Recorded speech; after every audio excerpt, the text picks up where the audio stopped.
Tasty home foods. இன்றைக்கி நம்ம பார்க்க போகிறது கறிவிடம் பற்றி.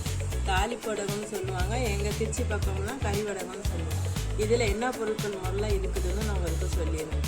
இதில் நாட்டு சின்ன வெங்காயம், கடுகு, உளுந்து, ஜீரகம், வெந்தயம் எல்லாம் போட்டு நாளே இதை அரைச்சி ஊற வச்சுக்கணும்.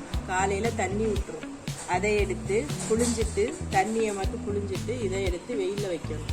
திரும்பி சாயந்தரமாக திரும்பி அதை போட்டு அந்த தண்ணி ஊறிடும். திரும்பி இதே மாதிரி 4 நாள் செய்யணும்.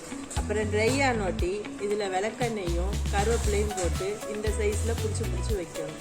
டெய்லி சாயந்தரமாக வெயிலில் காஞ்ச உடனே விளக்கெண்ணெய் எடுத்து கையில் பிடிச்சி இதை வைக்கணும்.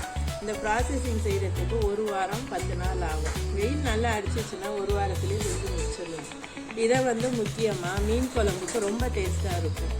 மட்டன் குழம்பு, புளிக்குழம்பு, வத்த குழம்பு, நம்ம வைக்கிற பருப்பு குழம்புக்கு ரொம்ப நல்லாயிருக்கும். இது முக்கியமாக ரசத்துக்கு ரொம்ப வாசமாகவும் நல்லாவும் இருக்கும்.